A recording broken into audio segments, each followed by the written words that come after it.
Hi hello അസ്സലാമു അലൈക്കും. പുതിയൊരു വീഡിയോയിലേക്ക് സ്വാഗതം. അപ്പം ഇതാ സോഷ്യൽ മീഡിയയിലൊക്കെ ഒരുപാട് വൈറലായിക്കൊണ്ടിരിക്കുന്ന നല്ലൊരു കിടുക്കാച്ചി ഐറ്റത്തിൻ്റെ റെസിപ്പിയായിട്ടാണ് ഞാൻ വന്നത്. ഇതിൻ്റെ ടേസ്റ്റ് എന്ന് വെച്ചാൽ ഒരു രക്ഷയില്ല. എല്ലാവരും ഇതുപോലെ ഒന്ന് ചെയ്ത് നോക്കൂ. അപ്പോൾ എന്താണ് സംഭവം എന്ന് നമുക്കൊന്ന് കണ്ടു നോക്കിയാലോ. വീഡിയോയിലോട്ട് പോകാം. അതിനായിട്ട് ആദ്യം ഒരു കപ്പിൽ കൂടുതലും ഞാൻ തൈര് എടുത്തിട്ടുണ്ട്. അപ്പോൾ നല്ല കട്ടിയുള്ള പുളിയുള്ള തൈരായിരിക്കണം. അപ്പോൾ അത് ഞാനൊന്ന് മിക്സിയിൽ ഒന്ന് അടിച്ചെടുത്തിട്ടുണ്ട്. വെള്ളമൊന്നും ചേർത്തിട്ടില്ല.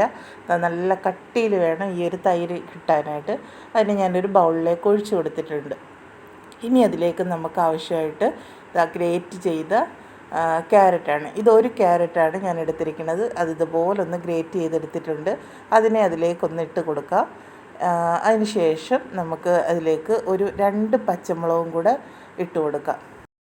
ഇനി ഇതിലേക്ക് ആവശ്യത്തിന് കുറച്ച് ഞാൻ ഒരു ചെറിയ കഷ്ണത്തോളം ഇഞ്ചി കുഞ്ഞു കുഞ്ഞായി അരിഞ്ഞെടുത്തിട്ട് അതിലേക്ക് ഇട്ട് കൊടുക്കുന്നുണ്ട്. ചെറുതായിട്ട് വേണം അരിഞ്ഞെടുക്കാൻ. ആവശ്യത്തിന് ഉപ്പും കൂടെ ഇട്ടിട്ട് നന്നായിട്ടൊന്ന് മിക്സ് ചെയ്ത് കൊടുക്കുകയാണ്. നല്ല അടിപൊളി ടേസ്റ്റാണ് കേട്ടോ. ഞാൻ തയ്യാറാക്കി നോക്കിയപ്പോൾ എനിക്ക് നല്ലൊരു റിസൾട്ട് കിട്ടിയ ഒരു റെസിപ്പിയാണ്. എല്ലാവരും ഇതുപോലെ ഒന്ന് ട്രൈ ചെയ്ത് നോക്കുക. അതായത് നല്ലപോലെ ഞാൻ മിക്സ് ചെയ്ത് കൊടുത്തിട്ടുണ്ട്. ഇനി അതിനെ നമുക്ക് ഒന്ന് മാറ്റി വയ്ക്കാം. അപ്പോൾ വീഡിയോ ആദ്യം കാണുന്ന കൂട്ടുകാരൊക്കെ ഒന്ന് സബ്സ്ക്രൈബ് ബട്ടണും ലൈക്ക് ബട്ടണും ഒക്കെ ഒന്ന് പ്രസ് ചെയ്യാൻ മറക്കല്ലേ.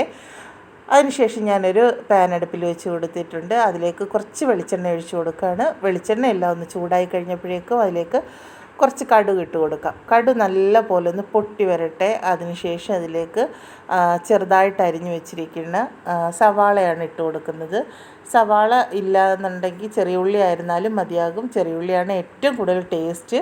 ഞാൻ പക്ഷേ എൻ്റെ കയ്യിൽ ചെറിയ ഉള്ളി ഇല്ലായിരുന്നു. അതുകൊണ്ട് ഞാൻ ഒരു സവാള കുഞ്ഞു കുഞ്ഞായി അരിഞ്ഞെടുത്തിട്ടുണ്ട്. അതും കൂടെ അതിലേക്ക് ഇട്ട് കൊടുത്തിട്ടൊന്ന് വഴട്ടുകയാണ്. ഒരുപാട് കരിഞ്ഞു പോകെ ഒന്നും കളർ മാറുകയോ ഒന്നും വേണ്ട. ഒന്ന് അതിൻ്റെ ആ ഒരു പച്ച മണം ഒന്ന് മാറി കിട്ടിയാൽ മതി. അപ്പോൾ അതിലേക്കൊരു 3-4 വറ്റൽമുളകും കൂടി ഇട്ട് കൊടുത്തിട്ട് ഒന്ന് വഴറ്റി കൊടുക്കുകയാണ്. ഇനി ഇതിലേക്ക് ആവശ്യത്തിന് ഞാൻ ഒരു തക്കാളിയും കൂടെ ചെറുതായി അരിഞ്ഞത് അതിലേക്ക് ഇട്ട് കൊടുക്കുകയാണ്. ഇതെല്ലാം കൂടെ ഒന്ന് വഴണ്ട് കിട്ടട്ടെ. ഈ ഒരു സമയം കറിവേപ്പില ഉണ്ടെങ്കിൽ അതും കൂടി ഇട്ട് കൊടുക്കുക. എൻ്റെ കയ്യിലില്ലാത്തതുകൊണ്ട് ഇട്ട് കൊടുത്തില്ല. അപ്പോൾ ഒരുപാട് കരിഞ്ഞു പോകേണ്ട. അതൊന്ന് മീഡിയം ടൈപ്പിലൊന്ന് വെന്ത് കിട്ടിയാൽ മതി. കരിഞ്ഞു പോയി കഴിഞ്ഞാൽ അതിൻ്റെ ടേസ്റ്റ് തന്നെ മാറിപ്പോകും. അപ്പോൾ അതൊന്ന് വഴണ്ട് വന്നപ്പോഴേക്കും അതിലേക്ക് ഞാൻ കുറച്ച് കായപ്പൊടിയും കൂടി ഇട്ട് കൊടുക്കുകയാണ്. കായപ്പൊടി ഇട്ട് കൊടുത്തതിന് ശേഷം അതിനെ നല്ല പോലെ ഒന്ന് ഇളക്കി കൊടുക്കുക. ഇനി നമുക്ക് തീ അങ്ങ് ഓഫ് ചെയ്ത് കൊടുക്കുക. ഇനി അധികം ഒന്നും ചൂടാവേണ്ട. ഈ ഒരു പരുവത്തിൽ വേണം നമുക്ക് കിട്ടാൻ. അപ്പം വീഡിയോ കാണുമ്പോൾ നിങ്ങൾ ലൈക്ക് അടിക്കാൻ മറക്കരുതേ കൂട്ടുകാരെ.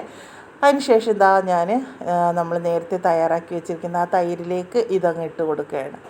നല്ലൊരു മണമാണ് ഈ ഒരു സമയം കേട്ടോ. നല്ല അടിപൊളി ഒരു മണവും ടേസ്റ്റുമാണ്.